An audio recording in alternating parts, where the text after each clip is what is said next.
तो hello guys, आप सभी का स्वागत है एक कोरल के न्यू ट्यूटोरियल में। तो आज की वीडियो का टॉपिक होगा हमारा जो कोरल का मेन इंटरफेस और कोरल के जो टॉप बार का जो टूल्स होते हैं वो किस काम आते हैं और उनका मेन यूजेस कहाँ कहाँ पे होता है और हम उसको क्यों यूज़ करते हैं। तो हमें यहाँ पे न्यू डॉक्यूमेंट सेलेक्ट कर लेंगे और ये हमारा इंटरफेस हो जाएगा। और इस इंटरफेस में हम जब लेफ़्ट लेफ़्ट टॉप पे देखेंगे तो यहाँ पे हमें मिलेगा एक फाइल का ऑप्शन होगा, एक edit, view, layout, object, effects, bitmap, text, table, tool, window और हेल्प।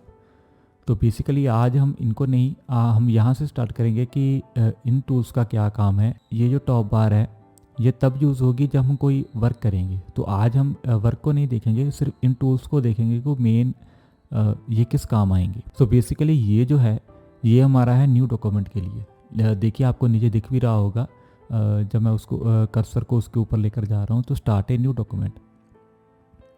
तो अगर हम इस पर क्लिक करेंगे तो हमारा बेसिकली न्यू ओपन हो जाएगा, न्यू विंडो ओपन हो जाएगी एक तरह की।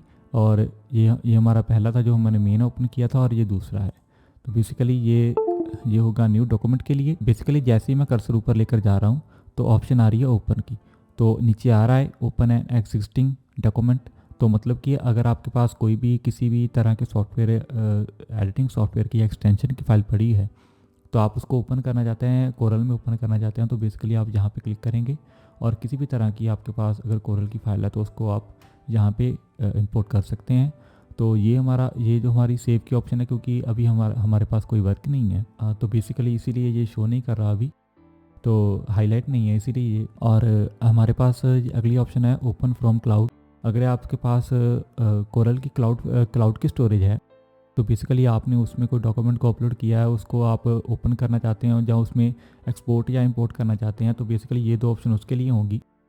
और ये प्रिंट की ऑप्शन है, जैसे कि आपने किसी को ये वर्क किया है यहाँ पे और आपके पास कोई प्रिंटर आपके पीसी के साथ कनेक्ट है तो आप सीधा यहीं से आप क्लिक करके जो भी आपका वर्क है, आपने वर्क किया हुआ है, वो सीधा प्रिंट कर सकते हैं। सो बेसिकली ये जो तीन ऑप्शंस है, देखिए यहाँ पे एक मार्क लगा हुआ है, यहाँ पे भी एक मार्क लगा हुआ है, एक लाइन बनी हुई है। तो इसके बीच में जो तीन ऑप्शंस हैं ये बेसिकली हैं कट की है, कॉपी की है और पेस्ट की है। यहाँ पे आपको अंडू या रीडू मिलेगा। तो बेसिकली अगला अगला जो हमारा ऑप्शन है उसका आपको दिख रहा है इंपोर्ट, कंट्रोल आई भी कर सकते हैं, इसका शॉर्टकट है कीबोर्ड का। तो इसको जब हम इस पर क्लिक करेंगे तो बेसिकली आपको ये जो आपके पीसी में फ़ोटोज़ होंगी तो आपको वो दिखेंगी। तो जैसे कि आप किसी भी फ़ोटो पे क्लिक करेंगे, जहाँ पे आप मल्टीपल क्लिक करेंगे, कंट्रोल आर कर लेंगे, जहाँ आप कर्सर के साथ आप सभी को सिलेक्ट कर लेंगे तो आप सभी फ़ोटो इंपोर्ट कर सकते हैं और एक सिंगल फ़ोटो को भी इंपोर्ट कर सकते हैं। जैसे कि अगर आप सिंगल इंपोर्ट करेंगे, सिंगल पे क्लिक करेंगे और आप जहाँ तो क्लिक कर दिए, जहाँ ड्रैग एंड ड्रैग कर दीजिए उसको। ये दो तरीके से होगा, या जहाँ तो आपने ऐसे क्लिक कर दो, जहाँ आप उसको ड्रैग कर दीजिए। और अगर आप मल्टीपल कर रहे हैं, मल्टीपल पे भी सेम होगा, अगर आप उसको ड्रैग कर सकते हैं या फिर आपको ड्रैग में क्या होगा, आप अपना कस्टमाइज साइज़ कर रहे हैं, जितने साइज़ में इंपोर्ट करना चाहते हैं उसी में इंपोर्ट होगा। और अगर आप क्लिक करेंगे जो जो फ़ोटो का ओरिजिनल साइज़ होगा वो उसमें इंपोर्ट होगा। तो देखिए लाइक ये बड़ी फ़ोटो थी तो बेसिकली ये बड़ी हो गई। अगर फ़ोटो को ड्रैग करते हैं तो वो कस्टमाइज एक ड्रैग होगा। तो ये हो गए, ये हमारी ऑप्शन हो गई। तो नेक्स्ट में जाएंगे एक्सपोर्ट।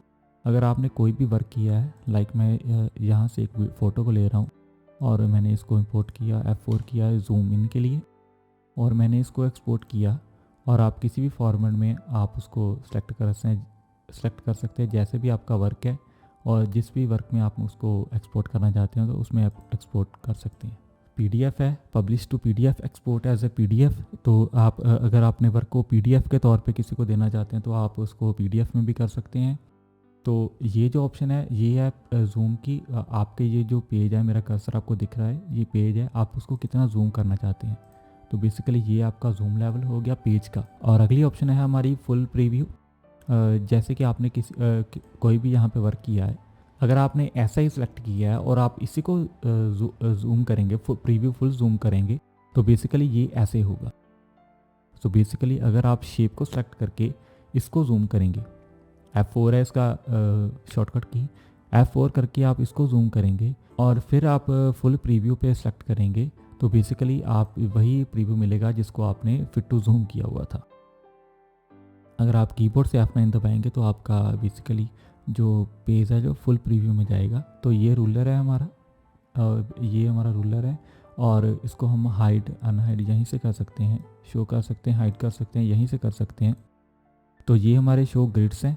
अगर आप कोई जैसे कि किसी भी तरह का लोगो डिज़ाइन करना है, ग्रिड में करना है, किसी अलाइनमेंट में करना है ना, उसको जो भी है वो आप ग्रिड में करेंगे तो ये आपकी ग्रिड ऑन होएगी, यहीं से हो जाएगी। और आप अगर कोई भी पोस्टर डिज़ाइन कर रहे हैं तो आप ग्रिड की कम ही यूज़ पड़ता है। ज़्यादातर हमारा ग्रिड जो है जो वो लोगो में ही लोगो डिज़ाइन में ही काम आता है।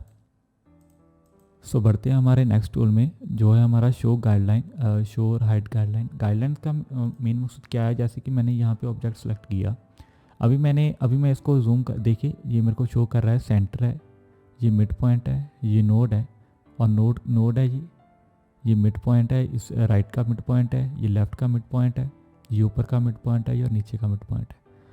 तो बेसिकली हर एक चीज़ को अगर मैं सेंटर को है सेंटर से उठा के अभी मैं इस पेज पे ले जा रहा हूँ, ये जो एडिटिंग पेज है तो इसको ये नोड आ गई इसकी, ये इसका मिड पॉइंट आ गया। सो बेसिकली अगर ये शेप है और इसको हम इस पेज के बिल्कुल सेंटर में ले जाना चाहते हैं तो इसका शॉर्टकट की है पी, सिर्फ सिंगल पी प्रेस करना है और ये आपके पेज के बिल्कुल सेंटर में चला जाएगा। सो बेसिकली अगली ऑप्शन है हमारा स्नैप। स्नैप का क्या काम होता है, जैसे कि अभी ये स्नैप है, स्नैप ऑन है अभी, तो स्नैप को स्नैप को कहाँ कहाँ यूज़ करना चाहते हैं, बेसिकली ये ऑब्जेक्ट पे जहाँ पेज पे होता है। तो अगर आप गाइडलाइन पे भी इसको करना चाहते हैं तो गाइडलाइन पे भी होगा। बेस ग्रिड जो आप ग्रिड बना रहे हैं, कोई लोगो वगैरह तैयार कर रहे हैं जो ग्रिड पे बन रहा है तो आप वहाँ पे भी सिलेक्ट कर रहे हैं, या फिर कोई डॉक्यूमेंट है आपने उस पर करना है तो डॉक्यूमेंट को भी सिलेक्ट कर सकते हैं। इसका काम हम देखते हैं। जैसे कि मैंने शेप सेलेक्ट की हुई है और इस शेप को अगर मैं ऊपर लेकर जा रहा हूँ तो ये जो स्नैप हो रहे हैं ये भी स्नैप हो रहे हैं। देखिए अपने आप उधर स्नैप हो रहा है और ये अपने आप वहीं पे स्नैप होगा जहाँ पे इसको ज़रूरत है, मिड पॉइंट पे है, एजेस पे है। अगर इस पे एजेस पे जाना है तो बिल्कुल ये एजेस पे रहेगा स्नैप।